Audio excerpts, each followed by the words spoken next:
ಎಲ್ಲರಿಗೂ ನಮಸ್ಕಾರ. ಕರ್ನಾಟಕ ಪರೀಕ್ಷಾ ಪ್ರಾಧಿಕಾರ ಪ್ರತಿ ವರ್ಷ ಸಾಮಾನ್ಯ ಪ್ರವೇಶ ಪರೀಕ್ಷೆಯನ್ನು ನಡೆಸಿ ಅದರ ಒಂದು ರ್ಯಾಂಕ್ ಆಧಾರದ ಮೇಲೆ ವಿವಿಧ ವೃತ್ತಿಪರ ಕೋರ್ಸುಗಳಿಗೆ ಸೀಟು ಹಂಚಿಕೆಯನ್ನು ಮಾಡುತ್ತೆ. ತಮಗೆಲ್ಲ ಗೊತ್ತಿರುವಂತೆ 2026ನೇ ಸಾಲಿನ ಸಾಮಾನ್ಯ ಪ್ರವೇಶ ಪರೀಕ್ಷೆಯನ್ನು ನಡೆಸುವಂಥದ್ದಕ್ಕೆ ಈಗಾಗಲೇ ನಾವು ಡೇಟನ್ನು ಅನೌನ್ಸ್ ಮಾಡಿದ್ದೀವಿ. ಹಾಗೂ ಜನವರಿ 17ರಿಂದ ಫೆಬ್ರವರಿ 16ನೇ ತಾರೀಕಿನವರೆಗೆ ವಿದ್ಯಾರ್ಥಿಗಳಿಗೆ ಅಪ್ಲಿಕೇಶನ್ ಹಾಕುವಂಥದ್ದಕ್ಕೆ ನಾವು ವ್ಯವಸ್ಥೆಯನ್ನು ಕಲ್ಪಿಸಿದ್ವಿ.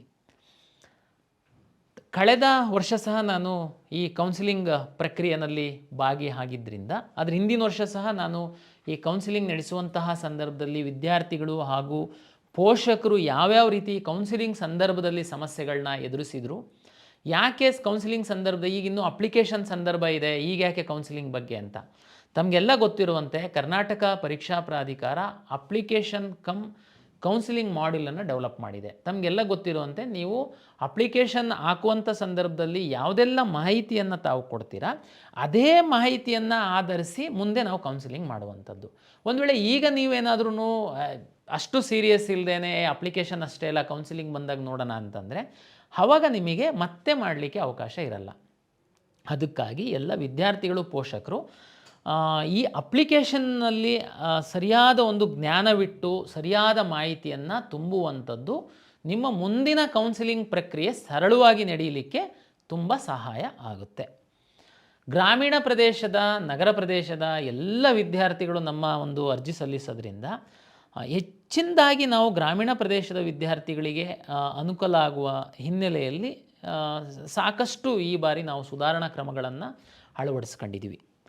ತಮಗೆಲ್ಲ ಗೊತ್ತಿರುವಂತೆ ಈ ಪಾರದರ್ಶಕವಾಗಿ ನಡೀಬೇಕು, ಈ ಕೆಲವರೆಲ್ಲ ಏನು ಬೇರೆ ಬೇರೆ ರೀತಿ ಈ ಒಂದು ದುರುಪಯೋಗ ಪಡಿಸ್ಕೊಳ್ಳುವಂಥದ್ದನ್ನು ತಡೆಗಟ್ಟಬೇಕು. ಈ ಹಿನ್ನೆಲೆಯಲ್ಲಿ ನಾವು ಆಧಾರ್ ಬೇಸ್ಡ್ ಅಪ್ಲಿಕೇಶನ್ ಅಂತಂದರೆ ನೀವು ಆಧಾರ್ ನಂಬರು ತಮಗೆಲ್ಲ ಗೊತ್ತಿದೆ. ಇವತ್ತು ಭಾರತೀಯ ನಾಗರಿಕನಾಗಿದ್ದು 100% ಎಲ್ಲರೂ ಆಧಾರ್ ಕಾರ್ಡನ್ನು ತೆಗೆದುಕೊಂಡಿದ್ದಾರೆ. ತಾವು ಆಧಾರ್ ನಂಬರ್ ಹಾಕಿದರೆ ತಮ್ಮ ಆಧಾರ್ ನಂಬರು ಮೊಬೈಲಿಗೆ ಲಿಂಕ್ ಆಗಿದೆ ಅದಕ್ಕೆ OTP ಬರುತ್ತೆ. ಅದರ ಆಧಾರದ ಮೇಲೆ ತಾವು ಅಪ್ಲಿಕೇಶನ್ ನ್ಯೂ ರಿಜಿಸ್ಟ್ರೇಷನನ್ನು ಮಾಡ್ತೀರಾ. ನಾವೀಗಾಗಲೇ ತಮಗೆ ಎಲ್ಲ ಮಾಧ್ಯಮಗಳ ಮೂಲಕ ತಮಗೆ ತಿಳಿಸಿದ್ದೀವಿ. ಆಧಾರಲ್ಲಿರುವಂತಹ ಹೆಸರು, SSLC ಮಾರ್ಕ್ಸ್ ಕಾರ್ಡಲ್ಲಿರುವಂತಹ ಹೆಸರು ಹಾಗೂ SSLC ಮಾರ್ಕ್ಸ್ ಕಾರ್ಡಲ್ಲಿರುವಂತಹ ಜನ್ಮ ದಿನಾಂಕ ಮತ್ತು ಆಧಾರ್ ಕಾರ್ಡಲ್ಲಿರುವಂತಹ ಜನ್ಮ ದಿನಾಂಕ ಒಂದೇ ಇರುವಂತೆ ದಯಮಾಡಿ ಪೋಷಕರು ನೋಡ್ಕೊಳ್ಬೇಕು. ಜೊತೆಗೆ ತಾವು ತಹಶೀಲ್ದಾರ್ ಆಫೀಸಿಂದ ಜಾತಿ ಮತ್ತು ಆದಾಯ ಪ್ರಮಾಣ ಪತ್ರವನ್ನು ತೆಗೆದುಕೊಳ್ತೀರಾ. ಅದರಲ್ಲಿ ವಿದ್ಯಾರ್ಥಿ ಹೆಸರು, ತಂದೆ ಹೆಸರು ಮತ್ತು ತಾಯಿ ಹೆಸರು ಬರುತ್ತೆ. ಆ ವಿದ್ಯಾರ್ಥಿ ಹೆಸರು ಮತ್ತು ತಂದೆ ಹೆಸರು ಈ SSLC ಮಾರ್ಕ್ಸ್ ಕಾರ್ಡಲ್ಲಿ ಇರುವಂತೆ ತಾವು ನೋಡ್ಕೊಳ್ಬೇಕು. ಇದು ನಿಮಗೆ ಬೇಸಿಕ್ ನಿಮ್ಮ ಅಪ್ಲಿಕೇಶನ್ ಸುಗಮವಾಗಿ ನೀವು ಸಲ್ಲಿಸಲಿಕ್ಕಿರುವಂಥದ್ದು ಒಂದು ಮಾರ್ಗ. ದಯಮಾಡಿ ಇದನ್ನು ತಾವು ವಿಶೇಷ ಕಾಳಜಿಯಿಂದ ನೋಡ್ಕೊಳ್ಳಿ.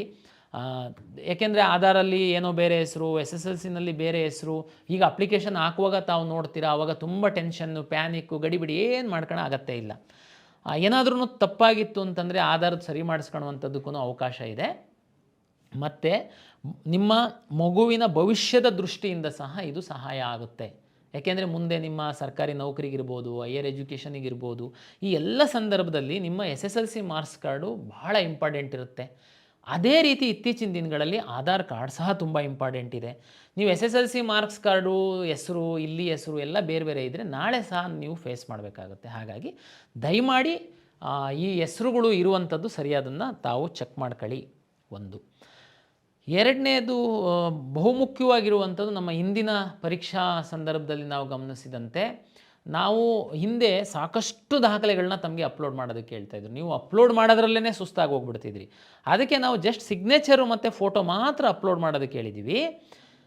ತಾವು ಫೋಟೋ ಜಾಗದಲ್ಲಿ ಸಿಗ್ನೇಚರ್ ಜಾಗದಲ್ಲಿ ಫೋಟೋ ಅಪ್ಲೋಡ್ ಮಾಡುವಂಥದ್ದು. ನಾನು ನಾಳೆ ಹಾಲ್ ಟಿಕೆಟ್ ಬಿಟ್ಟಂಥ ಸಂದರ್ಭದಲ್ಲಿ ಕಂಪ್ಯೂಟರಿಗೇನು ಗೊತ್ತಾಗಲಿಕ್ಕಿಲ್ಲ, ಹಾಗಾಗಿ ನಾವು ಫೋಟೋ ಜಾಗದಲ್ಲಿ ಸಿಗ್ನೇಚರ್ ಬಂದುಬಿಡುತ್ತೆ.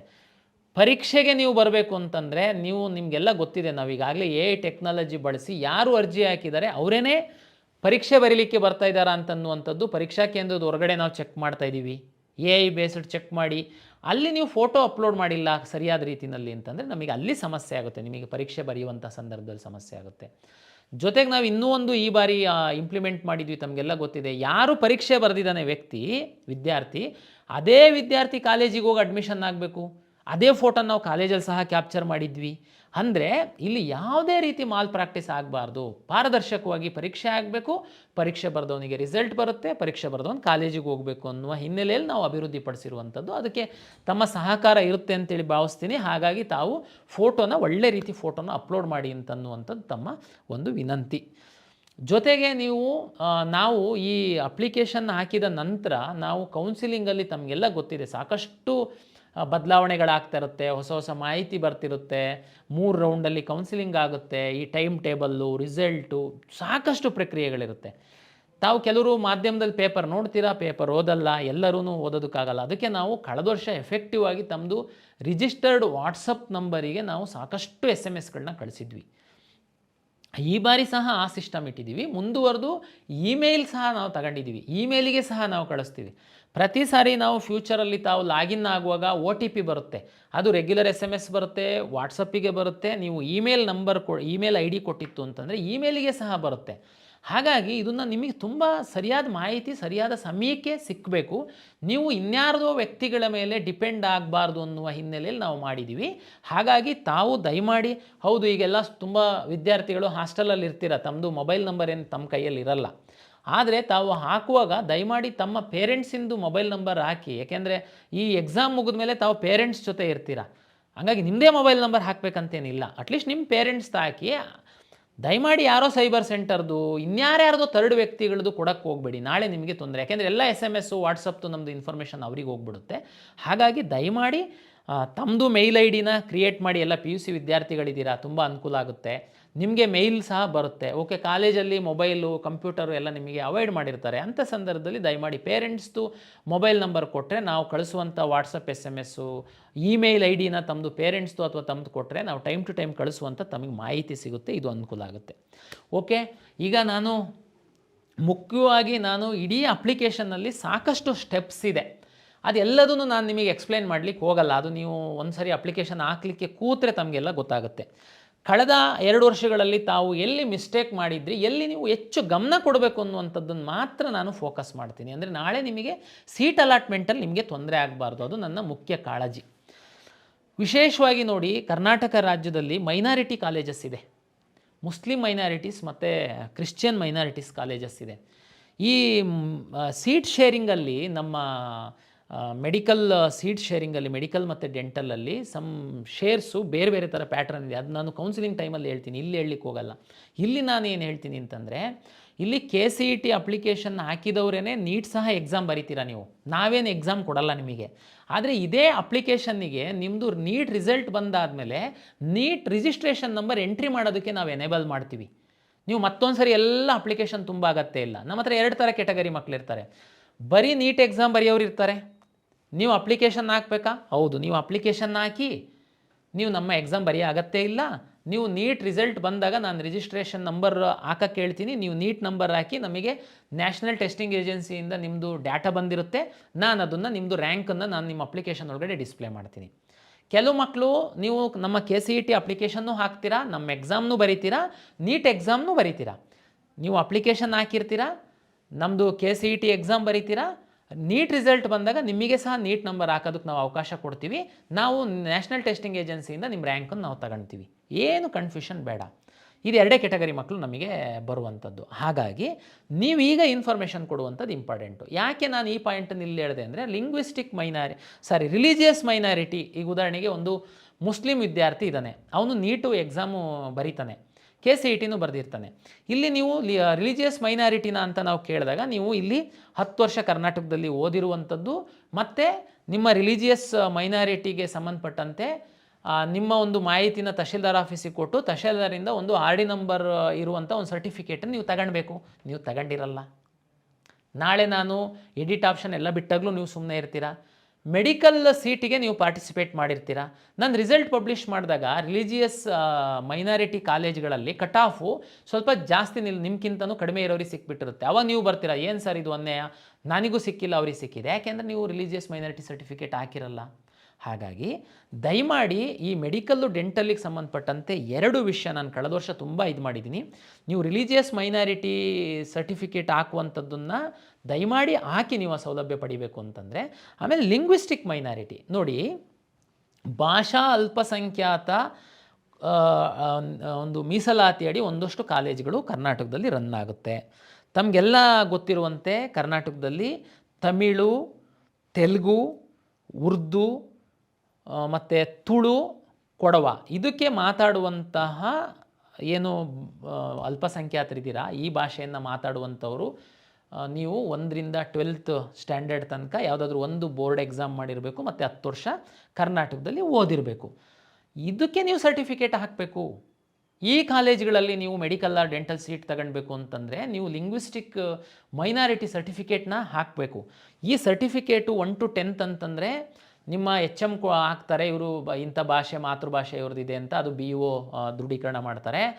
ಫಸ್ಟ್ PUC ಸೆಕೆಂಡ್ PUCದು ನಿಮ್ಮದು ಕಾಲೇಜ್ ಪ್ರಿನ್ಸಿಪಾಲ್ ಸೈನ್ ಮಾಡ್ತಾರೆ, ಅದನ್ನು ನಿಮ್ಮ DDPU ಕೌಂಟ್ರ್ ಸೈನ್ ಮಾಡ್ತಾರೆ. ಇದು ಯಾವುದೇ ಆನ್ಲೈನ್ ಇಶ್ಯೂ ಆಗಲ್ಲ, ಆಫ್ಲೈನ್ ಮಾಡುವಂಥದ್ದು. ಈ ಸರ್ಟಿಫಿಕೇಟನ್ನು ಹಾಕಿ ನೀವು ಲಿಂಗ್ವಿಸ್ಟಿಕ್ ಮೈನಾರಿಟಿ ಕ್ಲೈಮ್ ಮಾಡಿತ್ತು ಅಂತಂದರೆ ಈ ಲಿಂಗ್ವಿಸ್ಟಿಕ್ ಮೈನಾರಿಟಿ ಕಾಲೇಜ್ ಏನಿದೆ ಮೆಡಿಕಲ್ ಡೆಂಟಲ್ಲು, ಅಲ್ಲಿ ನೀವು ಸೀಟನ್ನು ನಿಮಗೆ ತಗೊಳ್ಳುವಂಥದ್ದಕ್ಕೆ ಅನುಕೂಲ ಆಗುತ್ತೆ. ರೇಷಿಯೋ ಜಾಸ್ತಿ ಇರುತ್ತೆ, ನಿಮ್ಮದು ಕಟ್ ಆಫ್ ಸ್ವಲ್ಪ ಕಡಿಮೆ ಇರುತ್ತೆ. ನೀವು ಅಪ್ಲಿಕೇಶನ್ ಹಾಕುವಾಗ ನೀವು ಇದನ್ನು ಹಾಕದೆ ನಮ್ಮದು ಕೌನ್ಸಿಲಿಂಗ್ ಫಸ್ಟ್ ರೌಂಡ್ ಶುರು ಆದಮೇಲೆ ನೀವು ಬಂದು ನಮಗೆ ತುಂಬ ರಿಕ್ವೆಸ್ಟ್ ಮಾಡ್ತೀರಾ. ಆವಾಗ ದಯಮಾಡಿ ತಾವು ಅರ್ಥ ಮಾಡ್ಕೊಳ್ಳಿ, ಕೌನ್ಸಿಲಿಂಗ್ ಶುರು ಆದಮೇಲೆ ನಾವು ಮಧ್ಯದಲ್ಲಿ ಯಾರಿಗೆ ಬಿಡಲ್ಲ. ಅಂದರೆ ಉದಾಹರಣೆಗೆ ನೀವು ರಿಸಲ್ಟ್ ಬಿಟ್ಟಾದಮೇಲೆ ಫಸ್ಟ್ ರೌಂಡ್ ರಿಸಲ್ಟ್ ಬರುತ್ತೆ, ಬಂದಾದಮೇಲೆ ನಿಮಗೆ ರಿಯಲೈಸ್ ಆಗಿಬಿಡುತ್ತೆ, ಓ ನಾನು ಲಿಂಗ್ವಿಸ್ಟಿಕ್ ಮೈನಾರಿಟಿ ಹಾಕ್ಬಿಟ್ಟಿತ್ತು ಅಂದರೆ ನನಗೆ ಸೀಟ್ ಸಿಕ್ಬಿಡ್ತಿತ್ತು ಇಂಥ ಕಾಲೇಜಲ್ಲಿ ನಾನು ಹಾಕಿ. ಆವಾಗ ನೀವು ತಂದೆ ತಾಯಿ ಕರ್ಕೊಂಬರ್ತೀರಾ. ಆವಾಗ ನಾವು ಮಾಡೋದಕ್ಕೆ ಆಗಲ್ಲ, ಮಧ್ಯದಲ್ಲಿ ನಿಮಗೆ ತೋರಿಸೋದಕ್ಕೆ ಬರಲ್ಲ. ಒಂದು ಸರಿ ಕೌನ್ಸಿಲಿಂಗ್ ಶುರು ಆದಮೇಲೆ ರಿಸಲ್ಟ್ ಅನೌನ್ಸ್ ಮಾಡಿದ ಮೇಲೆ ಸೆಕೆಂಡ್ ರೌಂಡ್ ತನಕ ಮಧ್ಯದಲ್ಲಿ ಯಾರಿಗೆ ಬಿಡಲ್ಲ. ಹಾಗಾಗಿ ದಯಮಾಡಿ medical, dental, linguistic and religious minority ಇನ್ಸ್ಟಿಟ್ಯೂಷನ್ಸಲ್ಲಿ ಸೀಟು ಪಡೆಯುವಂತಹ ವಿದ್ಯಾರ್ಥಿಗಳು ದಯಮಾಡಿ ನಮ್ಮ ವೆಬ್ಸೈಟಲ್ಲಿ ಈ ಸರ್ಟಿಫಿಕೇಟ್ಗಳು ಡ್ರಾಫ್ಟ್ ಪ್ರತಿಗಳನ್ನ ಹಾಕಿದ್ದೀವಿ, ಅದನ್ನು ಡೌನ್ಲೋಡ್ ಮಾಡ್ಕೊಂಡು ಆ ಸರ್ಟಿಫಿಕೇಟನ್ನು ತೆಗೆದುಕೊಂಡು ಇಟ್ಕೊಳ್ಳಿ. ಇದು ಬಹಳ ಇಂಪಾರ್ಟೆಂಟ್ ಇದೆ. ಮತ್ತು ಅಪ್ಲಿಕೇಶನ್ ಹಾಕುವಾಗ ಸಹ ತಾವು ಹಾಕಬೇಕು. ಮತ್ತು ಇನ್ನೊಂದು ಇಂಪಾರ್ಟೆಂಟ್ ವಿಷಯ, SC ST ಮತ್ತು ಕೆಟಗರಿ 1 ಮಕ್ಕಳಿಗೆ, SC ST ಅವರಿಗೆ 10 ಲಕ್ಷದ ತನಕ ಆದಾಯ ಇದ್ದಂಥವರಿಗೆ ನೀವು ಇಂಜಿನಿಯರಿಂಗು ಯಾವುದು ನಮ್ಮದು medical, engineering, dental, pharm sciences ಯಾವುದು ಸೀಟ್ ತಗೊಳ್ಳಿ, ನಿಮಗೆ ಫೀಸ್ ಕಟ್ಟುವಂಥ ಅಗತ್ಯ ಇಲ್ಲ ನಮ್ಮಲ್ಲಿ. ನೀವು ಫೀಸ್ ಕಟ್ಟಬೇಕು ಯಾವಾಗ, ಸೋಷಲ್ ವೆಲ್ಫೇರ್ ಡಿಪಾರ್ಟ್ಮೆಂಟಿಂದ ನಿಮಗೆ ಫೀಸು ರೀಎಂಬರ್ಸ್ ಆದಮೇಲೆ ನೀವು ಫೀಸ್ ಕಟ್ಟಬೇಕು. ನಮ್ಮ ಸರ್ಕಾರಿ ಕೋಟಾದ ಸೀಟುಗಳನ್ನು ಪಡೆಯುವಂತಹ ವಿವಿಧ ಪ್ರೊಫೆಷನಲ್ ಕೋರ್ಸ್ಗಳ SC ST ವಿದ್ಯಾರ್ಥಿಗಳು ತಮ್ಮ ಕುಟುಂಬದ ಆದಾಯ 10 ಲಕ್ಷದಕ್ಕಿಂತ ಒಳಗಿದ್ದಲ್ಲಿ ತಾವು ಕೌನ್ಸಿಲಿಂಗಲ್ಲಿ ಸೀಟ್ ಸಿಕ್ಕಿದ ನಂತರ ಕಾಲೇಜಿಗೆ ಹಾಗೇ ಹೋಗಿ ತಾವು ಜಾಯಿನ್ ಆಗಬೇಕು. ಸೋಷಲ್ ವೆಲ್ಫೇರ್ ಡಿಪಾರ್ಟ್ಮೆಂಟಿಂದ ನಿಮಗೆ ಫೀಸ್ ಬಂದ ನಂತರ ಆ ಕಾಲೇಜಿಗೆ ಕಟ್ಟಬೇಕು. ಏನಾಗುತ್ತೆ ವಿದ್ಯಾರ್ಥಿಗಳು, SC ಸರ್ಟಿಫಿಕೇಟು ಬೇರೆ, SC ಆದಾಯ ಪ್ರಮಾಣ ಪತ್ರ ಬೇರೆ. ಈ ವಿದ್ಯಾರ್ಥಿಗಳು ಏನು ಮಾಡ್ತೀರಾ, ನೀವು ಕ್ಯಾಶ್ ಸರ್ಟಿಫಿಕೇಟ್ ಅಂತ ಅಪ್ಲೈ ಮಾಡ್ತೀರಾ, ನಿಮಗೆ ಕ್ಯಾಶ್ ಸರ್ಟಿಫಿಕೇಟ್ ಕೊಡ್ತಾರೆ. ಈ ಉದ್ಯೋಗದಲ್ಲೆಲ್ಲ ಏನು SC ST ಸರ್ಟಿಫಿಕೇಟ್ ಇದ್ದರೆ ಸಾಕು, ಇನ್ಕಮ್ ಇಂಪಾರ್ಟೆಂಟ್ ಇಲ್ಲ. ಆದರೆ ಇಲ್ಲಿ ನೀವು ಜೀರೋ ಫೀಸ್ ಮಾಡಬೇಕಂತಂದರೆ ಈ SC ST ಕುಟುಂಬದ ಮಕ್ಕಳು ನೀವು ನಿಮ್ಮ 10 ಲಕ್ಷದ ಒಳಗಡೆ ಆದಾಯ ಇದ್ದರೆ ನೀವು ಆದಾಯ ಪ್ರಮಾಣ ಪತ್ರ ಸಹ ತೆಗೆದುಕೊಂಡು ಬರಬೇಕು. ನೀವು ಅದು RD ನಂಬರ್ನ ಹಾಕಬೇಕು. ಅಂದರೆ ಈ 2A 2B 3A 3B ಇವರಿಗೆಲ್ಲ ಏನಿರುತ್ತೆ ಅಂತಂದರೆ 8 ಲಕ್ಷದೊಳಗಡೆ ಆದಾಯ ಇದ್ದರೆ ಅವರಿಗೆ 3A ಸರ್ಟಿಫಿಕೇಟ್ 3B ಸರ್ಟಿಫಿಕೇಟ್ ಕೊಡ್ತಾರೆ. ಅದು ಒಂದರಲ್ಲೇ ಬಂದುಬಿಡುತ್ತೆ, ಇನ್ಕಮ್ಮು ಮತ್ತು ಜಾತಿ. SC ಅವ್ರದ್ದು ಹಂಗಲ್ಲ, ನಿಮಗೆ ಕ್ಯಾಸ್ಟ್ ಪ್ರಮಾಣ ಪತ್ರ, SC ST ಅವರಿಗೆ ಕ್ಯಾಸ್ಟ್ ಸಂಬಂಧಪಟ್ಟಂಥ ಪ್ರಮಾಣ ಪತ್ರ ಬೇರೆ ಬರುತ್ತೆ, ಅದಕ್ಕೊಂದು RD ನಂಬರ್ ಬರುತ್ತೆ, ಇನ್ಕಮ್ಮಿಗೆ ಒಂದು RD ನಂಬರ್ ಬರುತ್ತೆ. ದಯಮಾಡಿ SC ST ಮಕ್ಕಳು 10 ಲಕ್ಷದ ಒಳಗಡೆ ಇನ್ಕಮ್ ಇತ್ತು ಅಂತಂದರೆ ತಾವು ಈ 2 ಪ್ರಮಾಣ ಪತ್ರವನ್ನು ತೆಗೆದುಕೊಳ್ಳಿ. 10 ಲಕ್ಷಕ್ಕಿಂತ ಜಾಸ್ತಿ ಇನ್ಕಮ್ ಇದ್ದರೆ ತಾವು ಆದಾಯ ಪ್ರಮಾಣ ಪತ್ರ ತಗೊಳ್ಳೋ ಅಗತ್ಯ ಇಲ್ಲ, ಯಾಕೆಂದರೆ ನಿಮಗೆ ಯಾವುದೇ ಫೀ ರಿಯಾಯಿತಿ ಇರಲ್ಲ. ಆದರೆ ನೀವು ಕ್ಯಾಸ್ಟ್ ಪ್ರಮಾಣ ಪತ್ರ, ಜಾತಿ ಪ್ರಮಾಣ ಪತ್ರ ಮಾತ್ರ ತೆಗೆದುಕೊಳ್ಬೇಕಾಗುತ್ತೆ, ಯಾಕೆಂದರೆ ನೀವು ರಿಸರ್ವೇಷನ್ ಕ್ಲೈಮ್ ಮಾಡಬೇಕು ಅಂತಂದರೆ. ಇನ್ನೊಂದು ಬಂತು ಕೆಟಗರಿ 1ಗೆ ಸಂಬಂಧಪಟ್ಟಂತೆ ಸಹ ತಮ್ಗಳಿಗೆ ಸಹ 2.5 ಲಕ್ಷ ಆದಾಯದವರೆಗೆ ಈ ಫೀ ರಿಯಾಯಿತಿಯಲ್ಲಿ ಕನ್ಸಿಡರ್ ಮಾಡುವಂಥದ್ದಕ್ಕೆ ಇದೆ. ಹಾಗಾಗಿ ತಾವು ಸಹ ಜಾತಿ ಜೊತೆಗೆ ಆದಾಯ ಪ್ರಮಾಣ ಪತ್ರವನ್ನು ಹಾಕಬೇಕು. ಮತ್ತು ಇಲ್ಲೇ ಈ ವಿಷಯ ಇನ್ನೊಂದು, ಈ ಜನರಲ್ ಮೆರಿಟ್ ಅವರಿಗೆ ಸಂಬಂಧಪಟ್ಟಂತೆ ಹೇಳ್ಬಿಟ್ಟು, ಇದು ಜನರಲ್ ಮೆರಿಟ್ ಅವರಿಗೆ ವಿಶೇಷವಾಗಿ ಯಾಕೆ ನಾನು ಮೆನ್ಷನ್ ಮಾಡ್ತಾಯಿದ್ದೀನಿ ಅಂದರೆ, ಉಳಿದವರು ಎಲ್ಲರಿಗೂ ಅಂತೂ ತಾವು ಕ್ಯಾಸ್ಟ್ ಸರ್ಟಿಫಿಕೇಟು, ಇನ್ಕಮ್ ಸರ್ಟಿಫಿಕೇಟ್ ಹಾಕೇ ಇರ್ತೀರಾ. ಅಂದರೆ SC ST ಅವರು ಕೆಟಗರಿ 1 ಅವರು ಇನ್ಕಮ್ಮು RD ನಂಬರ್ ಸಪ್ರೇಟ್ ಹಾಕ್ತೀರಾ, ಕ್ಯಾಸ್ಟ್ ಸರ್ಟಿಫಿಕೇಟ್ ಹಾಕ್ತೀರಾ. 3A 3B 2A 2B ಅವರೆಲ್ಲ ಕ್ಯಾಸ್ಟ್ ಆ್ಯಂಡ್ ಇನ್ಕಮ್ ಸರ್ಟಿಫಿಕೇಟ್ ಹಾಕಿರ್ತೀರಾ. ಇನ್ನು ಉಳಿದವರು ಯಾರು? General merit student.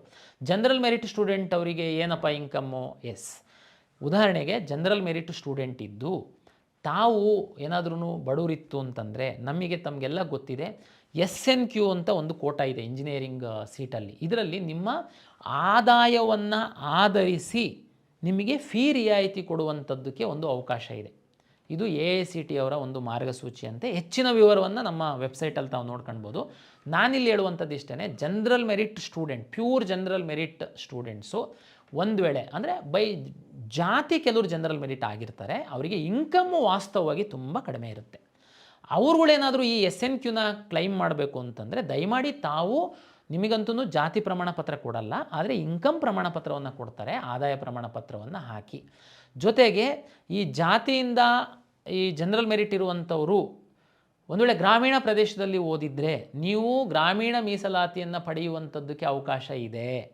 ಆದರೆ ನೀವು ಇಲ್ಲಿ ನಾನ್ ಕ್ರಿಮಿ ಲೇಯರ್ ಸರ್ಟಿಫಿಕೇಟನ್ನು ತಹಶೀಲ್ದಾರ್ ಆಫೀಸಿಂದ ತಂದು ಕೊಡಬೇಕಾಗುತ್ತೆ. ಇದು GM ಅವರಿಗೆ ಕುರಿತಾಗಿ ನಾನು ಹೇಳ್ತಿರುವಂಥದ್ದು. ಇದ್ರ ಬಗ್ಗೆ ಹೆಚ್ಚಿನ GM ಅಂತಿದ್ದಂಗೆ ಸುಮ್ಮನೆ GM ಹಾಕ್ಬಿಡ್ತಾರೆ. ಉದಾಹರಣೆಗೆ ಯಾವುದೋ ಒಂದು ತುಂಬ ಒಂದು ಜಾತಿಯಲ್ಲಿ GM ಇದ್ದು ಅವರು ತುಂಬ ಬಡವರು ಇರ್ತಾರೆ, ಏನೋ ಕೂಲಿ ಮಾಡ್ತಿರ್ಬೋದು, ಏನೋ ಬೇರೆ ವೃತ್ತಿ ಮಾಡ್ತಿರ್ಬೋದು, ಆದರೆ ಅವ್ರದ್ದು ಇನ್ಕಮ್ ತುಂಬ ಕಡಿಮೆ ಇರುತ್ತೆ. GM ಅನ್ನೋ ಕಾರಣಕ್ಕೋಸ್ಕರ ಅವರು ಇನ್ಕಮ್ ಸರ್ಟಿಫಿಕೇಟೇ ಹಾಕಲ್ಲ. ನೀವು ಒಂದು ವೇಳೆ ಮೆರಿಟೋರಿಯಸ್ ಇದ್ದು ನಿಮ್ಮದು ಇನ್ಕಮ್ ತುಂಬ ಕಡಿಮೆ ಇತ್ತು ಅಂತಂದರೆ ನಿಮಗೆ ಈ ಇಂಜಿನಿಯರಿಂಗ್ ಸೀಟ್ ಪಡೆಯುವಂಥ ಸಂದರ್ಭದಲ್ಲಿ SNQಗೆ ನಿಮ್ಮನ್ನು ಇನ್ಕಮ್ ಆಧಾರದ ಮೇಲೆ ಕನ್ಸಿಡರ್ ಮಾಡುವಂಥದ್ದಕ್ಕೆ ಅವಕಾಶ ಇರೋದ್ರಿಂದ ದಯಮಾಡಿ ತಾವು ಅದನ್ನು ಸದುಪಯೋಗ ಪಡಿಸ್ಕೊಳ್ಬೇಕು ಅಂತಂದರೆ ಇನ್ಕಮ್ ಸರ್ಟಿಫಿಕೇಟ್ ಹಾಕಬೇಕು. ಜೊತೆಗೆ ಗ್ರಾಮೀಣ ಪ್ರದೇಶದಲ್ಲಿ ಇದ್ದರೆ ನೀವು ರೂರಲ್ ಪ್ರಮಾಣ ಪತ್ರನ ಹಾಕ್ತೀರಾ. ಅದು ಕ್ಲೈಮ್ ಆಗಬೇಕು ಅಂತಂದರೆ NCLC ನಾನ್ ಕ್ರಿಮಿಲೇಯರ್ ಸರ್ಟಿಫಿಕೇಟ್ ತಹಶೀಲ್ದಾರಿಂದ ಪಡೆದು ಹಾಕಬೇಕಾಗುತ್ತೆ. ಇದು GM ಎಲ್ಲ ಕ್ಯಾಸ್ಟಿಗೆ ಸಂಬಂಧಪಟ್ಟಂತೆ. ಇದು ಎಲ್ಲ ನಿಮ್ಮ ಸೀಟು ಕರ್ನಾಟಕದಲ್ಲಿ ಆರಿಜೆಂಟಲ್ ಮತ್ತು ವರ್ಟಿಕಲ್ ರಿಸರ್ವೇಷನ್ ಮೇಲೆ ಸೀಟ್ ಅಲಾಟ್ ಮಾಡುವಂಥದ್ದು ಅವಕಾಶ ಇರೋದ್ರಿಂದ, ಎಲ್ಲ ಗ್ರೂಪ್ಗಳಿಗೆ ಒಂದು ಸೀಟ್ಗಳ ರಿಸರ್ವ್ ಆಗಿರೋದ್ರಿಂದ, ನಿಮ್ಮ ರ್ಯಾಂಕು ಮತ್ತು ರಿಸರ್ವೇಷನ್ ಮೇಲೆ ನಿಮಗೆ ಸೀಟ್ ಅಲಾಟ್ ಆಗೋದ್ರಿಂದ ನಿಮ್ಮ ಜಾತಿ ಮತ್ತು ಆದಾಯ ಪ್ರಮಾಣ ಪತ್ರಕ್ಕೆ ಸಂಬಂಧಪಟ್ಟಂತೆ ಸರಿಯಾದ ಮಾಹಿತಿಯನ್ನು ಕೊಡುವಂಥದ್ದನ್ನು ಅಪ್ಲಿಕೇಶನ್ ಸ್ಟೇಜಲ್ಲಿ ಮಾಡಿ ಎನ್ನುವಂಥದ್ದು ನಾನು ಪೋಷಕರು ವಿದ್ಯಾರ್ಥಿಗಳಿಗೆ ನನ್ನ ಕಡೆಯಿಂದ ವಿನಂತಿ. ಸ್ಪೆಷಲ್ ಕೆಟಗರಿಗೆ ಸಂಬಂಧಪಟ್ಟಂತೆ ಒಂದು ತಮಗೆ ಮಾಹಿತಿ ಕೊಡೋದಾದರೆ, ತಮಗೆಲ್ಲ ಗೊತ್ತಿದೆ ಸ್ಪೆಷಲ್ ಕೆಟಗರಿಗೆ ಸಹ ರಾಜ್ಯ ಸರ್ಕಾರ ರಿಸರ್ವೇಷನ್ ಕೊಡುತ್ತೆ. ಉದಾಹರಣೆಗೆ sports, person with disability, NCC, scouts and guides, defence, defence. ಇಲ್ಲಿ ಎಲ್ಲ ನೀವು ಒಂದು ವೇಳೆ ಆ ಒಂದು ಏನು ಹಂಗಂತಂದರೆ ಸ್ಪೋರ್ಟ್ಸಲ್ಲಿ ಯಾರು ಎಲಿಜಿಬಲ್ಲು ಇದೆಲ್ಲದನ್ನು ನಾವು ಬ್ರೋಷರಲ್ಲಿ ಡೀಟೇಲಾಗಿ ಕೊಟ್ಟಿದ್ದೀವಿ, ತಾವು ದಯಮಾಡಿ ಸ್ಟಡಿ ಮಾಡಿ. 2 ಪಾಯಿಂಟನ್ನು ನಾನು ಇಲ್ಲಿ ಹಿಂದಿನ 2 ವರ್ಷದ ಅನುಭವದಲ್ಲಿ ಮಕ್ಕಳು ಪ್ರತಿ ಬಾರಿ ತಪ್ಪು ಮಾಡುವಂಥದ್ದು ನಿಮ್ಮ ಗಮನಕ್ಕೆ ತರುವಂಥದ್ದಾದರೆ ಸ್ಪೋರ್ಟ್ಸ್ ಅಂತಂದರೆ ಗ್ರಾಮ ಪಂಚಾಯತಿನಲ್ಲಿ ಆಡಿದ್ದು, ನಿಮ್ಮ ಸ್ಕೂಲಲ್ಲಿ ಆಡಿದ್ದು, ನಿಮ್ಮ ಊರಲ್ಲಿ ಆಡಿದ್ದಕ್ಕೆಲ್ಲ ಸ್ಪೋರ್ಟ್ಸ್ ರಿಸರ್ವೇಷನ್ ಇಲ್ಲ. ಅಲ್ಲಿ ಸ್ಪೋರ್ಟ್ಸ್ ಇಲಾಖೆಯವರು ಒಂದು ಆ್ಯಕ್ಟ್ ಮಾಡಿದ್ದಾರೆ. ಅದ್ರ ಪ್ರಕಾರ ಕಳೆದ 3 ವರ್ಷಗಳಲ್ಲಿ ನೀವು ರಾಜ್ಯವನ್ನು, ರಾಷ್ಟ್ರವನ್ನು, ಅಂತಾರಾಷ್ಟ್ರವನ್ನು ಪ್ರತಿನಿಧಿಸಿರುವಂಥದ್ದು, ಸ್ಪೋರ್ಟ್ಸ್ ಆಡಿರುವಂಥದ್ದು, ಗೆದ್ದಿರುವಂಥದ್ದು, ಪಾರ್ಟಿಸಿಪೇಟ್ ಮಾಡಿರುವಂಥದ್ದಕ್ಕೆ ರಿಸರ್ವೇಷನ್ ಇರುತ್ತೆ. ನೀವು ಸುಮ್ಮನೆ ಸ್ಪೋರ್ಟ್ಸ್ ಕೋಟಾ ಇದೆಯಾ ಅಂತಿದ್ದಂಗೆ ಊರಲ್ಲಿ ಗ್ರಾಮ ಪಂಚಾಯತಿಯಲ್ಲಿ ಆಡೋದಕ್ಕೆ ಕ್ಲಿಕ್ ಮಾಡ್ತೀರಾ. ನಾವಿಲ್ಲಿ ನೀವು ಸ್ಪೋರ್ಟ್ಸಿಗೆ ಡಾಕ್ಯುಮೆಂಟ್ ತಗೊಂಡು ಬನ್ನಿ ಅಂತಂದರೆ ಪಾಪ ಅಲ್ಲಿಂದ ಇಲ್ಲಿವರೆಗೆ ಬರ್ತೀರಾ. ಇಲ್ಲಿ ಬಂದಾದಮೇಲೆ ಸರ್ ಇದಾದರೆ ಗೊತ್ತಿಲ್ಲ, ನಾವು ರಾಜ್ಯ ಮಟ್ಟ ಆಡಿಲ್ಲ ಅಂತ ವಾಪಸ್ ಹೋಗ್ತೀರಾ. ಅದಕ್ಕೆ ದಯಮಾಡಿ ನಾನು ಈ ಸರಿ ಅಪ್ಲಿಕೇಶನಲ್ಲಿ ಸಹ ನೀವು ಯಾವುದು ರಾಜ್ಯನ, ರಾಷ್ಟ್ರನ, ಅಂತಾರಾಷ್ಟ್ರೀಯ ಅಂತ ಪ್ರಿಸ್ಕ್ರೈಬ್ ಮಾಡಿದ್ದೀನಿ. ಜೊತೆಗೆ ಸ್ಪೋರ್ಟ್ಸ್ ಅಂದರೆ ಯಾರು ಎಲಿಜಿಬಲ್ ಅನ್ನುವಂಥದ್ದನ್ನು ಸಹ ನಾವು ನಮ್ಮ ಬ್ರೋಷರಲ್ಲಿ ಹಾಕಿದ್ದೀವಿ. ದಯಮಾಡಿ ಓದಿ ಸ್ಪೋರ್ಟ್ಸ್ ಕೋಟಾ ಕ್ಲೈಮ್ ಮಾಡಿ ಅನ್ನುವಂಥದ್ದು ನನ್ನ ವಿನಂತಿ. ಪರ್ಸನ್ ವಿತ್ ಡಿಸಬಿಲಿಟಿ, ವಿಶೇಷ ಚೇತನರಿಗೆ ಸಂಬಂಧಪಟ್ಟಂಥ ಒಂದು ಮಾತು ನೋಡಿ. ವಿಶೇಷ ಚೇತನರು ಗೆ ರಿಸರ್ವೇಷನ್ ಇದೆ. ಅದರಂತೆ ಮೆಡಿಕಲ್, ಡೆಂಟಲ್, ಆಯುಷ್ ಎಲ್ಲ ಕೆಟಗರಿನಲ್ಲಿ ನಾವು ಸೀಟ್ ರಿಸರ್ವ್ ಮಾಡಿ ಇಡ್ತೀವಿ. ಆದರೆ ಅರ್ಹ ವಿಶೇಷ ಚೇತನರಿಗೆ ರಿಸರ್ವ್ ಮಾಡಿರುವಂತಹ ಸೀಟ್ಸ್ಗಳದು fake PWD person with disability ಅವರಿಗೆ ರಿಸರ್ವ್ ಮಾಡಿರುವಂತಹ ಸೀಟ್ಗಳಲ್ಲ. ಕಳೆದ ವರ್ಷ ನಿಮಗೆ ಮಾಹಿತಿಗೆ ಹೇಳ್ತೀನಿ ನಾನು, ಯಾರು ಪರ್ಸನ್ ವಿತ್ ಡಿಸೆಬಿಲಿಟಿನ ಕ್ಲೈಮ್ ಮಾಡ್ತೀರಾ ತಾವು UDID ಕಾರ್ಡನ್ನು ತಗೊಳ್ಬೇಕಾಗುತ್ತೆ, ಒಂದು ಮ್ಯಾಂಡೇಟ್ರಿ. ಎರಡನೇದು UDID ಕಾರ್ಡನ್ನು ತಗೊಳ್ತಿದ್ದಂಗೆ ನನಗೆ ಪರ್ಸನ್ ವಿತ್ ಡಿಸೆಬಿಲಿಟಿನಲ್ಲಿ ರಿಸರ್ವ್ ಸೀಟು, ನೋ. ನೀವು ಅರ್ಜಿ ಹಾಕುವಾಗ UDID ಕಾರ್ಡ್ ನಂಬರ್ ಹಾಕ್ತೀರಾ, ಅರ್ಜಿ ಹಾಕ್ತೀರಾ, ಎಕ್ಸಾಮ್ ಬರೀತೀರಾ. ಬರ್ದಾದ್ಮೇಲೆ ನಿಮ್ಮನ್ನು ಯಾರು ವಿಶೇಷ ಚೇತನರಿರ್ತಾರೆ ನಿಮ್ಮ ಒಂದು ಅಂಗವೈಕಲ್ಯವನ್ನು ಪರಿಶೀಲನೆ ಮಾಡೋದಕ್ಕೆ ನಾವು ಇಲ್ಲೊಂದು ಮೆಡಿಕಲ್ ಬೋರ್ಡನ್ನು ಕಾನ್ಸ್ಟಿಟ್ಯೂಟ್ ಮಾಡ್ತೀವಿ, KEAಗೆ ನಿಮ್ಮನ್ನು ಕರಿತೀವಿ. ಕೆಲವೊಂದನ್ನು ಇಲ್ಲಿ ಮಾಡ್ತೀವಿ, ಕೆಲವೊಂದನ್ನು ಹಾಸ್ಪಿಟಲ್ ಮಾಡಿಸ್ತೀವಿ. ಅಲ್ಲಿ ನೀವು ಕ್ವಾಲಿಫೈಡ್ ಆದರೆ ಅಷ್ಟೇ ನಿಮ್ಮನ್ನು ವಿಶೇಷ ಚೇತನರ ವರ್ಗದಲ್ಲಿ ಕಾಯ್ದಿರಿಸುವಂತಹ ಸೀಟುಗಳ ಹಂಚಿಕೆಗೆ ನಿಮ್ಮನ್ನು ಪರಿಗಣಿಸ್ತೀವಿ. ಜೊತೆಗೆ ಈ ವರ್ಷ ಏನು ಮಾಡಿದ್ದು ಅಂತ ಹೇಳ್ತೀನಿ. ಈ ಥರ ಬಂದಂತಹ ಸಂದರ್ಭದಲ್ಲಿ ಯಾರು ನಕಲಿ ಪ್ರಮಾಣ ಪತ್ರವನ್ನು ತೆಗೆದುಕೊಂಡು ಬಂದಿದ್ದರು ಅವರನ್ನು ನಮ್ಮ ಕೌನ್ಸಿಲಿಂಗಿಂದ ಸಂಪೂರ್ಣವಾಗಿ ಹೊರಗಡೆ ಹಾಕಿದ್ವಿ. ಅವರಿಗೆ ಮಲ್ಲೇಶ್ವರಂ ಪೊಲೀಸ್ ಸ್ಟೇಷನ್ನಲ್ಲಿ ಒಂದು FIR ಮಾಡಿಸಿದ್ವಿ. ದಯಮಾಡಿ ಅನ್ಯ ಮಾರ್ಗಗಳ ಮೂಲಕ ಸೀಟನ್ನು ಪಡೆಯುವಂಥ ಪ್ರಯತ್ನವನ್ನು ಮಾಡೋದಕ್ಕೆ ಹೋಗಬೇಡಿ. ಯಾರು ನಿಜವಾದ ವಿಶೇಷ ಚೇತನರಿದ್ದಾರೆ ಅವರಿಗೆ ಸರ್ಕಾರ ಮಾಡಿರುವಂತಹ ಒಂದು ವ್ಯವಸ್ಥೆ ಅದು. ದಯಮಾಡಿ ವಿಶೇಷ ಚೇತನರ ಸೀಟ್ಗಳನ್ನ ನೀವು ಕದಿಯುವಂತಹ ಪ್ರಯತ್ನವನ್ನು ಬೇರೆಯವ್ರು ಮಾಡೋಕ್ಕೆ ಹೋಗಬೇಡಿ. ಬೇರೆಯವ್ರು ಮಾಡೋಕ್ಕೆ ಹೋದರೆ ನಿಮ್ಮ ಭವಿಷ್ಯ ಹಾಳಾಗುತ್ತೆ. ಇಲ್ಲಿ ಮಾತ್ರ ಅಲ್ಲ, ನೀವು ಕೌನ್ಸಿಲಿಂಗ್ ಎಲ್ಲೂ ಸೀಟ್ ತಗೊಳೋದಕ್ಕಾಗಲ್ಲ. ಜೊತೆಗೆ ಒಂದು FIR ಆಯಿತು ಅಂತಂದರೆ ನಿಮ್ಮದು ಲೈಫಲ್ಲಿ ಬೇರೆ ಯಾವುದು ಗೌರ್ಮೆಂಟ್ ನೌಕರಿ ಯಾವುದು ತಗೊಳ್ಲಿಕ್ಕೆ ಆಗಲ್ಲ. ಹಾಗಾಗಿ ದಯಮಾಡಿ ನೀವು ಜೆನ್ಯೂನ್ ಇದ್ದರೆ ಮಾತ್ರ ಸರ್ಟಿಫಿಕೇಟನ್ನು ತಗೊಳ್ಳಿ. ನಿಮಗೆ ಮಧ್ಯವರ್ತಿಗಳು ಅವರು ಇವರು ಆಸೆ ಹುಟ್ಟಿಸ್ತಾರೆ, ನಾನೆಲ್ಲ ಕೊಡಿಸ್ತೀನಿ, ಯಾರಿಗೆ ನಂಬಕ್ಕೆ ಹೋಗಬೇಡಿ. ನಂಬಿ ನೀವು ಅವರಿಗೆ ದುಡ್ಡು ಕೊಟ್ಟರೆ ದುಡ್ಡು ಕಳ್ಕೊಳ್ತೀರ, ನಿಮ್ಮ ಜೀವನನೂ ಕಳ್ಕೊಳ್ತೀರ. ದಯಮಾಡಿ ಎಚ್ಚರಿಕೆಯಿಂದ ಇರಿ. ಹಾಗಾಗಿ ನಾನು ಆಗಿದ್ದೆ ಹೇಳಿ, ಕಳೆದ ವರ್ಷ ನಾವು 21 ಫೇಕ್ ವೈದ್ಯಕೀಯ ಪ್ರಮಾಣ ಪತ್ರಗಳನ್ನ ಕಂಡುಹಿಡಿದು FIR ಮಾಡಿಸಿದ್ದೀವಿ. ಅವರು ನಮ್ಮ ಕೌನ್ಸಿಲಿಂಗ್ ಪ್ರಕ್ರಿಯೆಯಿಂದ ಹೊರಗಡೆ ಹಾಕಿದ್ದೀವಿ. ಆ ಪೇರೆಂಟ್ಸಿಗೆ ಮರ್ಯಾದೆನೂ ಹೋಯಿತು, ಪೇರೆಂಟ್ಸ್ ಒಂದಷ್ಟು ದುಡ್ಡನ್ನು ಕಳ್ಕೊಂಡಿದ್ರು. ಕೇಸು ಅದು ನೀವು ಕಲ್ಪನೆಯೂ ಮಾಡ್ಕೊಳ್ಲಿಕ್ಕಾಗಲ್ಲ, ಅಷ್ಟು ಸಮಸ್ಯೆ ಆಗುತ್ತೆ ನಿಮಗೆ. ಹಾಗಾಗಿ ನೀವು ರಾಜಮಾರ್ಗದಲ್ಲಿ ಏನಿದೆ ನಿಮ್ಮದು ಮಾಹಿತಿ ಅದನ್ನು ನಮಗೆ ಕೊಡಿ ಅಂತ ಹೇಳುವಂಥದ್ದು ನನ್ನ ವಿನಂತಿ. ಆಮೇಲೆ ಇನ್ನು ಸರ್ವಿಸ್ ಮೆನ್ನು ಮತ್ತು ಡಿಫೆನ್ಸು ಅದೆಲ್ಲ ತಮ್ಗೆ ಗೊತ್ತಿದೆ. ತಮ್ಮ ತಂದೆ ಯಾರಿರ್ತಾರೆ ಅದ್ರದ್ದೆಲ್ಲ ಕ್ಲೈಮ್ ಮಾಡ್ತೀರಾ, ಸಂಬಂಧಪಟ್ಟ ಡಿಪಾರ್ಟ್ಮೆಂಟಿಗೆ ವೆರಿಫೈ ಮಾಡಿಸಿ ತರಿಸ್ತೀವಿ. ಆಮೇಲೆ ನಾವು ನಿಮಗೆ ಅದರಲ್ಲಿ ಸೀಟ್ ಅಲಾಟ್ ಮಾಡ್ತೀವಿ. ಬಟ್ ಮಾಹಿತಿನ ಸರಿಯಾಗಿ ಈಗ ಕೊಡಬೇಕಾಗುತ್ತೆ ತಾವು. ನಾವು ವಿದ್ಯಾರ್ಥಿಗಳು ಕ್ಯಾಸ್ಟು ಇನ್ಕಮ್ಮು 371J ಈಗೆಲ್ಲ ಸಂಬಂಧಪಟ್ಟಂತೆ, ಜೊತೆಗೆ ಯಾರು ಸ್ಯಾಟ್ಸಲ್ಲಿ ಇದೆ ನಂಬರು ಅವ್ರದ್ದೆಲ್ಲದೂ SSLC ರಿಜಿಸ್ಟರ್ ನಂಬರ್ ಹಾಕಿದರೆ PU SSLC ಬೋರ್ಡಿಂದ PU ಬೋರ್ಡಿಂದ ನಮಗೆ ಡಾಟಾ ಬರುತ್ತೆ, ವೆರಿಫಿಕೇಷನ್ ಆಗುತ್ತೆ. ಕನ್ನಡ ಮೀಡಿಯಮ್ಮು, ರೂರಲ್ಲು, ಈ ಲಿಂಗ್ವಿಸ್ಟಿಕ್ ಮೈನಾರಿಟಿ ಇನ್ನೂ ಆನ್ಲೈನಲ್ಲಿ ಸರ್ಟಿಫಿಕೇಟ್ ಇಶ್ಯೂ ಆಗ್ತಿಲ್ಲ. ಅವ್ರುಗಳು ದಾಖಲೆನ ನಾವು ಪರಿಶೀಲನೆ ಮಾಡಬೇಕಾಗುತ್ತೆ. ಒರಿಜಿನಲ್ಸನ್ನು ಎಲ್ಲರನ್ನೂ KEAಗೆ ಕರೆಯುವಂಥದ್ದು, BO ಆಫೀಸಿಗೆ ಕಳಿಸುವಂಥದ್ದು, DDPI ಆಫೀಸಿಗೆ ಕಳಿಸುವಂಥದ್ದು ಸೂಕ್ತ ಅಲ್ಲ. ಹಾಗಾಗಿ ನಾವು ನಿಮ್ಮ ಕಾಲೇಜುಗಳ ಪ್ರಾಚಾರ್ಯರಿಗೇ ನಾವು ಲಾಗಿನ್ ಕೊಡ್ತೀವಿ. ನಿಮ್ಮ ಈ ಯಾವ ಆನ್ಲೈನ್ ಸರ್ಟಿಫಿಕೇಟ್ ಇಶ್ಯೂ ಆಗಿಲ್ಲ, ನನಗೆ ಹೇಳಿದೆ ಅಲ್ಲ, ಇವತ್ತು ಆನ್ಲೈನಲ್ಲಿ ಯಾವ್ಯಾವ ಸರ್ಟಿಫಿಕೇಟ್ ಇಶ್ಯೂ ಆಗ್ತಾಯಿದೆ: religious minority certificate, all caste and income certificate, 371J certificate, ನಿಮ್ಮ ಸ್ಟಡಿ ಡೀಟೇಲ್ಸ್ PU ಬೋರ್ಡಲ್ಲಿರುವಂಥದ್ದು, SSLC ಬೋರ್ಡಲ್ಲಿರುವಂಥದ್ದು ನಮ್ಗೆ ಆನ್ಲೈನಲ್ಲಿ ಫೆಚ್ ಆಗಿ ಬರುತ್ತೆ. Linguistic minority certificates, Kannada medium certificate, rural certificate ಇದು ಆನ್ಲೈನಲ್ಲಿ ವೆರಿಫಿಕೇಷನ್ ಆಗಲ್ಲ. ಹಾಗಾಗಿ ಯಾರು ಇದನ್ನು ಕ್ಲೈಮ್ ಮಾಡ್ತಾರೆ ನಾವು ಒಂದು ವೆರಿಫಿಕೇಷನ್ ಮಾಡಬೇಕಾಗುತ್ತೆ. ಅದಕ್ಕೆ ನಾವೇನು ಮಾಡಿದ್ದೀವಿ, ಯಾರು ಪ್ಯೂರ್ ಜನರಲ್ ಮೆರಿಟ್ ಬರ್ತಾರೆ ಅವ್ರದ್ದು ಬೋರ್ಡಿಂದನೇ ನಮಗೆ ಸ್ಯಾಟ್ಸಲ್ಲಿ 7 ವರ್ಷದ ಸ್ಟಡಿ ಡೀಟೇಲ್ಸು ಫೆಚ್ ಆಗುತ್ತೆ. SSLC ಯಾರು PUC ಒಂದು ಎಕ್ಸಾಮನ್ನು ಇಲ್ಲಿ ಬರೆದಿರುವಂಥದ್ದು ಪ್ರೂವ್ ಆಗುತ್ತೆ. ಅವರು ಎಲ್ಲೂ ವೆರಿಫಿಕೇಷನಿಗೆ ಹೋಗೋ ಅಗತ್ಯ ಇಲ್ಲ. ನಿಮಗೆ ನಿಮ್ಮ ಅಪ್ಲಿಕೇಶನ್ ಡೌನ್ಲೋಡ್ ಆಗಿಬಿಡುತ್ತೆ. ನಿಮಗೆ ಅಂದರೆ ನೀವು ಸಬ್ಮಿಟ್ ಮಾಡಿರೋ ಅಪ್ಲಿಕೇಶನ್ ಫೀಸ್ ಕಟ್ತಿದ್ದಂಗೆ ನಿಮಗೆ ಡೌನ್ಲೋಡ್ ಆಗುತ್ತೆ. ಯಾರ್ದು 7 ಇಯರ್ಸು ಸ್ಟಡಿ ಡೀಟೇಲ್ಸು ಕಾರಣಾಂತರದಿಂದ ಫೆಚ್ ಆಗಲ್ಲ, ಉದಾಹರಣೆಗೆ ICSE ಇರ್ಬೋದು, CBSE ಇರ್ಬೋದು, ಯಾರು ಈ Kannada medium, rural, linguistic minority claim ಮಾಡ್ತೀರಾ ರಿಸರ್ವೇಷನ್ಸು, ತಮಗೆ ನೀವು ಅಪ್ಲಿಕೇಶನ್ ಸಬ್ಮಿಟ್ ಮಾಡಿದ ಮೇಲೆ ಒಂದು ಕ್ಲೈಮ್ ಸ್ಲಿಪ್ ಅಂತ ಮಾತ್ರ ಬರುತ್ತೆ. ನಿಮ್ಮದು ಅಪ್ಲಿಕೇಶನ್ನು ಡೌನ್ಲೋಡ್ ಆಗಲ್ಲ. ನಿಮಗೆ ಏನೇನು ಸಬ್ಮಿಟ್ ಮಾಡಿ ಡೌನ್ಲೋಡ್ ಆಗಲ್ಲ. ಅದರಲ್ಲಿ ಹೇಳ್ತೀರಾ ನೀವು ಇದೆಲ್ಲ ಕ್ಲೈಮ್ ಮಾಡಿದ್ದೀರಾ. ದಯಮಾಡಿ ತಾವು ತಮ್ಮ ಕಾಲೇಜಿನ ಪ್ರಾಂಶುಪಾಲರ ಬಳಿ ಅಥವಾ ಹತ್ತಿರದ ಯಾವುದೇ ಸರ್ಕಾರಿ PU ಕಾಲೇಜಲ್ಲಿ ಹೋಗಿ ನೀವು ಮೂಲ ದಾಖಲೆಗಳನ್ನು ತೋರಿಸಿ ಅಂತ ಅಲ್ಲಿ ಪ್ರಾಂಶುಪಾಲರು ನಿಮ್ಮ ಮೂಲ ದಾಖಲೆಗಳನ್ನ ನೋಡಿ ಅವರು ಓಕೆ ಮಾಡ್ತು ಅಂತಂದರೆ ಆಮೇಲೆ ನಿಮಗೆ ಅಪ್ಲಿಕೇಶನ್ ಡೌನ್ಲೋಡ್ ಆಗುತ್ತೆ. ಏನು ಸರ್ ಇದು ಅಪ್ಲಿಕೇಶನ್ ಡೌನ್ಲೋಡು ಮತ್ತು ನಾವೇನು ಸಬ್ಮಿಟ್ ಮಾಡಿದ್ವಿ ಅಂತ ಗೊತ್ತಾಗಲ್ಲ, ಏನು ನಮಗೆ ಕೊಟ್ಟರೆ ಯಾಕೆ ಇದು ಮಾಡಿದ್ವಿ ಅನ್ನೋದನ್ನು ಹೇಳ್ಬಿಡ್ತೀನಿ. ಲಾಸ್ಟ್ ಇಯರ್ ನಾವೇನು ಮಾಡಿದ್ವಿ, ಅಪ್ಲಿಕೇಶನನ್ನು ನಿಮಗೆ ಡೌನ್ಲೋಡ್ ಆಗ್ತಾಯಿತ್ತು, ಕೆಳಗಡೆ ಬರೆದಿದ್ವಿ. ಕೆಲವೊಂದು ಆನ್ಲೈನಲ್ಲಿ ವೆರಿಫೈ ಆಗಿರ್ತಿತ್ತು, ಕೆಲವೊಂದು ವೆರಿಫೈ ಆಗಿರ್ತಿರ್ಲಿಲ್ಲ. ಇದು ಯಾವುದು ವೆರಿಫೈ ಆಗಿಲ್ಲ ಅದು ಕೆಳಗಡೆ ಹಾಕಿದ್ವಿ.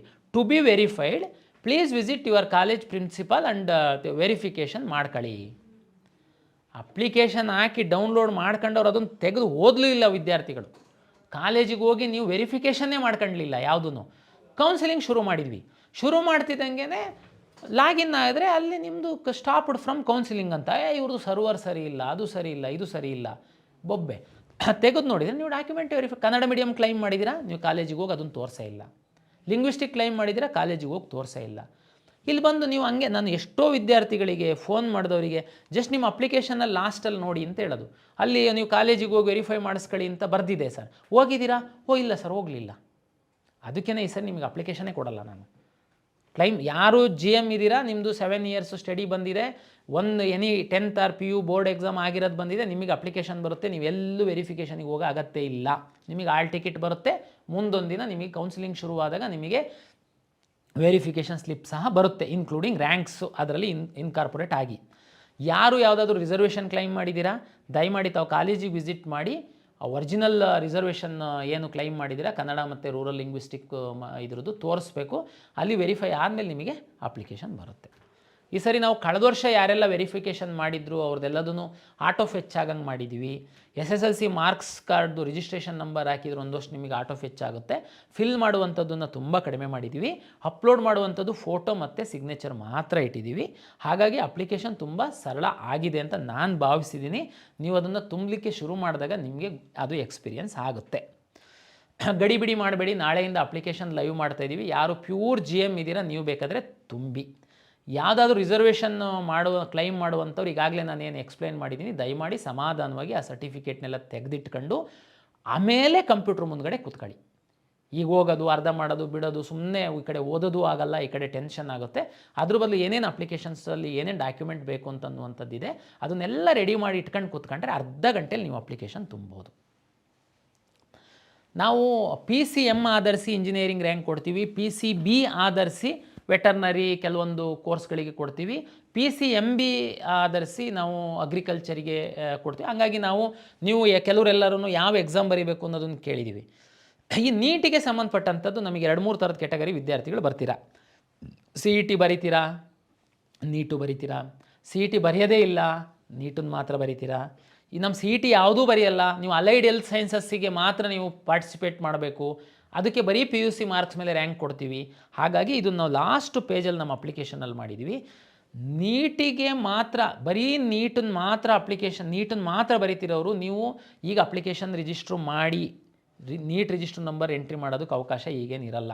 ಗಡಿಬಿಡಿ ಅಕಸ್ಮಾತ್ ಈಗ ಮಾಡಲಿಲ್ಲ ಏನು ಚಿಂತೆ ಮಾಡೋಕ್ಕೆ ಹೋಗಬೇಡಿ. ನೀವು ಬರೀ ನೀಟ್ ವಿದ್ಯಾರ್ಥಿಗಳಿಗೆ ನಾವು ಇದಾದಮೇಲೆ ಬರೀ ನೀಟ್ ವಿದ್ಯಾರ್ಥಿಗಳಿಗೆ ಸಹ 1 ವಾರ ವಿಂಡೋ ಓಪನ್ ಮಾಡ್ತೀವಿ. ಅದಕ್ಕೆ ಈಗ ಮಾಡಿಟ್ಟರೆ ತುಂಬ ಸಂತೋಷ. KCET ಎಕ್ಸಾಮು ಬರೀತಿರೋರು, ನೀಟು ಬರೀತಿರೋರು ದಯಮಾಡಿ ನೀವು KCET ಅಪ್ಲಿಕೇಶನ್ ಹಾಕುವಾಗ ಹಾಕಿ ನೀಟಿನ ತಲೆಬಿಸಿ ಮಾಡಬೇಡಿ. ನೀವು ನೀಟು ರಿಸಲ್ಟು ಬಂದ ನಂತರ ನಾವು ನಿಮಗೆ ನೀಟ್ ರಿಜಿಸ್ಟ್ರ್ ನಂಬರ್ನ ಲಿಂಕ್ ಮಾಡೋದಕ್ಕೆ ಕೊಡ್ತೀವಿ. ಆವಾಗ ಲಿಂಕ್ ಮಾಡಿದರೆ ಸಾಕು, ಅದು ಫೆಚ್ ನಾವು ಮಾಡ್ಕೊಂಡು ನಿಮ್ಮ ವೆರಿಫಿಕೇಷನ್ ಸ್ಲಿಪ್ಪಲ್ಲಿ ನೀಟ್ ರ್ಯಾಂಕ್ ಡಿಸ್ಪ್ಲೇ ಆಗಂಗೆ ನಾವು ಮಾಡ್ತೀವಿ.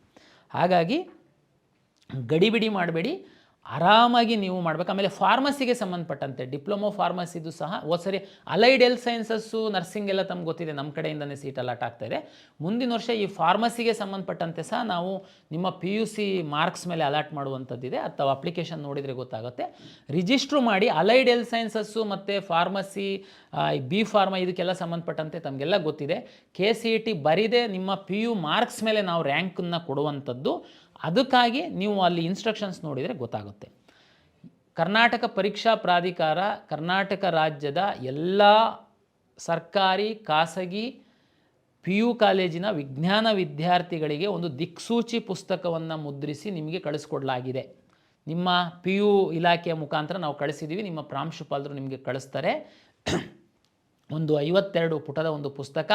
ದಯಮಾಡಿ ವಿದ್ಯಾರ್ಥಿಗಳು ನೀವು ಅಪ್ಲಿಕೇಶನ್ ಹಾಕೋದ್ರೊಳಗಡೆ ಒಂದು ಸರಿ ಓದಿ ಪೂರ್ತಿ. ಎಲ್ಲ ಅದರಲ್ಲಿ ಇನ್ಕಾರ್ಪೊರೇಟ್ ಮಾಡಿದ್ದೀವಿ ನಾವು, ತಮಗೆ ತುಂಬ ಸಹಾಯ ಆಗುತ್ತೆ. ಜೊತೆಗೆ ನಿಮ್ಮ ಕಾಲೇಜಿನ ಎಲ್ಲ ವಿಜ್ಞಾನ ಶಿಕ್ಷಕರಿಗೆ ನಾವು ಅಪ್ಲಿಕೇಶನ್ ತುಂಬುವ ಕುರಿತು ನಾವು ಕಳೆದ 10 ದಿವಸಗಳಿಂದ ನಾವು ತರಬೇತಿಯನ್ನು ಆನ್ಲೈನ್ ಮೂಲಕ ಕೊಟ್ಟಿದ್ದೀವಿ. ಏನೇ ಡೌಟ್ಸ್ ಇತ್ತು ಅಂತಂದ್ರೂ ತಾವು ತಮ್ಮ ಕಾಲೇಜಿನ ಇವರಿಗೆ ಉಪನ್ಯಾಸಕರಿಗೆ ಕೇಳಿದರೆ ಅವರು ಸಹ ಕ್ಲಾರಿಫೈ ಮಾಡ್ತಾರೆ. ಜೊತೆಗೆ ನಾನು ಹೇಳಿದಂತೆ ನೀವು ಕಾಲೇಜಲ್ಲೇ ಆ ಸೌಲಭ್ಯನ ಬಳಕೆ ಮಾಡಬೇಕು. ಕಾಲೇಜವರಿಗೆ ಸಹ ನಾವು ರಿಕ್ವೆಸ್ಟ್ ಮಾಡಿದ್ವಿ, ದಯಮಾಡಿ ತಾವು ಕಾಲೇಜಲ್ಲೇ ಅಪ್ಲಿಕೇಶನ್ ಹಾಕ್ಸಿ ಅಂತ. ಸೈಬರ್ ಸೆಂಟ್ರಿಗೆ ಹೋಗಿ ಅಪ್ಲಿಕೇಶನ್ ಹಾಕಬೇಡಿ, ಅಲ್ಲಿಂದ ನಿಮಗೆ ತೊಂದರೆ ಆಗುತ್ತೆ ಅಂತ ಖಂಡಿತ ನಾನು ಹೇಳಲ್ಲ. ಆದರೆ ಸೈಬರ್ ಸೆಂಟ್ರಿಗೆ ಹೋಗಿ ಅಪ್ಲಿಕೇಶನ್ ಹಾಕುವಾಗ ದಯಮಾಡಿ ವಿದ್ಯಾರ್ಥಿ ಅವರ ಪಕ್ಕದಲ್ಲಿ ಕುಳಿತುಕೊಂಡು ನಮ್ಮ ದಿಕ್ಸೂಚಿ ಒಂದು ಸರಿ ಓದಿ ನಿಮ್ಮ ಮೀಸಲಾತಿ ನಿಮ್ಮ ಮಾಹಿತಿಯನ್ನು ಸರಿಯಾಗಿ ತುಂಬಿ, ನಿಮ್ಮ ಅಥವಾ ನಿಮ್ಮ ಪೋಷಕರ ಮೊಬೈಲ್ ನಂಬರನ್ನೇ ಕೊಡಿ, ನಿಮ್ಮ ಅಥವಾ ನಿಮ್ಮ ಪೋಷಕರ ಇಮೇಲ್ ಐಡಿನೇ ಕೊಡಿ. ದಯಮಾಡಿ ಆ ಸೈಬರ್ ಸೆಂಟರ್ ಅವರಿಗೆ ಪೂರ್ತಿ ಕೊಟ್ಬಿಟ್ಟು ನೀನೇ ಅಪ್ಲಿಕೇಶನ್ ಹಾಕು ಅಂತ ಹೇಳಕ್ಕೆ ಹೋಗಬೇಡಿ. ಅಲ್ಲಿ ಏನಾಗುತ್ತೆ ಪ್ರಾಬ್ಲಮ್ಮು, ಆ ಅಪ್ಲಿಕೇಶನ್ ಅವ್ರು ಹಾಕೋದ್ರ ಜೊತೆಗೆ OTPಗೋಸ್ಕರ ಅವ್ರ ಮೊಬೈಲ್ ನಂಬರ್ ಹಾಕ್ತಾರೆ. ನಾವೆಲ್ಲ ಇನ್ಫಾರ್ಮೇಷನ್ ಅವ್ರಿಗೆ ಕಳಿಸ್ತಿರ್ತೀವಿ. ಕೌನ್ಸಿಲಿಂಗ್ ಟೈಮಲ್ಲಿ ನಿಮಗೇನು ಕಮ್ಯುನಿಕೇಷನ್ ಆಗಲ್ಲ.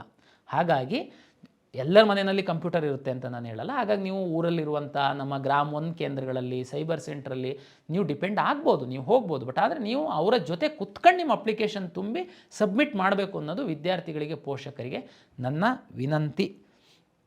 ಯಾರು ಗಡಿಬಿಡಿ ಮಾಡಬೇಡಿ, ಅಪ್ಲಿಕೇಶನ್ನ ಸರಿಯಾದ ರೀತಿ ತುಂಬಿ. ಈಗೇನೋ ತಪ್ಪಾಕಿ ಸಬ್ಮಿಟ್ ಮಾಡಿಬಿಟ್ಟೆ, ತಪ್ಪಾಗಿ ಹೋಗ್ಬಿಡು, ಏನು ಚಿಂತೆ ಮಾಡಬೇಡಿ. ನಾವು ಲಾಸ್ಟ್ ಡೇಟ್ ತನಕ ಎಡಿಟಿಗೆ ಆಪ್ಷನ್ ಇಟ್ಟಿರ್ತೀವಿ. ಆದರೆ ನೀವು ಇದೆಲ್ಲ ಎಡಿಟ್ ಮಾಡಿ ಎಲ್ಲ ಫೈನಲ್ ಆದಮೇಲೆ ಕಾಲೇಜಿಗೆ ಹೋಗಿ ಪ್ರಿನ್ಸಿಪಲ್ ಹತ್ರ ವೆರಿಫಿಕೇಷನ್ ಮಾಡಿಸಿದ ಮೇಲೆ ಮಾತ್ರ ಫ್ರೀಸ್ ಆಗುತ್ತೆ.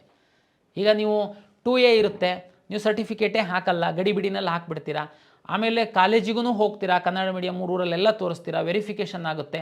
ಆಮೇಲೆ ಒಂದು ವಾರ ಆದಮೇಲೆ ಇಲ್ಲ ನಾನು ತಹಶೀಲ್ದಾರಿಗೆ ಅಪ್ಲೈ ಮಾಡಿದ್ದೆ, 2A ಸರ್ಟಿಫಿಕೇಟ್ ಈಗ ಬಂದಿದೆ, ಈಗ ಹಾಕಬೇಕು ಅಂತಂದರೆ ನೀವು ಎಡಿಟ್ ಮಾಡೋಕ್ಕಾಗಲ್ಲ. ಒಂದು ವೇಳೆ ತಹಶೀಲ್ದಾರಿಗೆ ಹಾಕಿದ್ದೀರಾ ಅಪ್ಲೈ ಮಾಡೋದಕ್ಕೆ ಅಂತಂದರೆ ದಯಮಾಡಿ ಆ ಸರ್ಟಿಫಿಕೇಟ್ ನಿಮಗೆ ಬರೋ ತನಕ ವೆಯ್ಟ್ ಮಾಡಿ, ಅದನ್ನು ಹಾಕಿ ನಂತರ ಕಾಲೇಜಿಗೆ ದಾಖಲೆ ಪರಿಶೀಲನೆಗೆ ಹೋಗಿ. ತಹಶೀಲ್ದಾರು ಕಾಲೇಜಿನ ಪ್ರಾಂಶುಪಾಲರು ದಾಖಲೆಗಳನ್ನ ಪರಿಶೀಲನೆ ಮಾಡಿ ಅವರು ಸಬ್ಮಿಟ್ ಮಾಡಿದ ಮೇಲೆ ಫೈನಲ್ ಮತ್ತೆ ಎಡಿಟ್ ಮಾಡೋಕ್ಕಾಗಲ್ಲ ತಾವು. ಹಾಗಾಗಿ ದಯಮಾಡಿ ನೀವು ಅಪ್ಲಿಕೇಶನ್ ಸರಿಯಾಗಿ ತುಂಬಿ ಎಲ್ಲ ಸರಿ ಇದೆ ಅನ್ನೋದನ್ನು ಖಾತ್ರಿಪಡಿಸ್ಕೊಂಡು, ನಿಮ್ಮ ಎಲ್ಲ ಮೀಸಲಾತಿಯನ್ನು ನೀವು ಹಾಕಿದಿರ ಅನ್ನುವಂಥದ್ದನ್ನು ಖಾತ್ರಿಪಡಿಸ್ಕೊಂಡು ನಿಮ್ಮ ಕಾಲೇಜಿನ ಪ್ರಾಂಶುಪಾಲರ ಹತ್ರ ಹೋಗಿ ಮೂಲ ದಾಖಲೆಗಳನ್ನ ತೋರಿಸಿ ಅವರೊಂದು ಸರಿ ನೋಡಿ ಸಬ್ಮಿಟ್ ಮಾಡ್ತಾರೆ. ಅಲ್ಲಿಗೆ ನಿಮ್ಮದು ಅಪ್ಲಿಕೇಶನ್ ಕಂಪ್ಲೀಟ್ ಆಗುತ್ತೆ, ನಿಮಗೆ ಹಾಲ್ ಟಿಕೆಟ್ ಬರುತ್ತೆ. ಅಲ್ಲಿವರೆಗೆ ನಿಮಗೆ ಅದು ಕಂಪ್ಲೀಟ್ ಆಗಿಲ್ಲ ಅಂತ, ಒಂದು ವೇಳೆ ಅಪ್ಲಿಕೇಶನ್ ಅರ್ಧ ತುಂಬಿದ್ದೀರಾ ಇಲ್ಲ ಪೂರ್ತಿ ತುಂಬಿದ್ದೀರಾ, ಕಾಲೇಜಿಗೆ ಹೋಗಿ ಸಬ್ಮಿಟ್ ಮಾಡಿಲ್ಲ, ಇನ್ನೂ ವೆರಿಫಿಕೇಷನ್ ಮಾಡಿಸ್ಕೊಂಡಿಲ್ಲ, ಏನೋ ಒಂದು ಬದಲಾವಣೆ ಮಾಡಬೇಕು ಅಂತ ಬರುತ್ತೆ, ನೀವು ಮಾಡ್ಬೋದು. ಎಡಿಟ್ ಮಾಡ್ಕೊಂಡು ನೀವು ಮಾಡ್ಬೋದು. ಪ್ರತಿ ಸರಿ ಎಡಿಟ್ ಮಾಡುವಾಗ ನಿಮ್ಮ OTP ಮತ್ತೊಂದು ಬರುತ್ತೆ.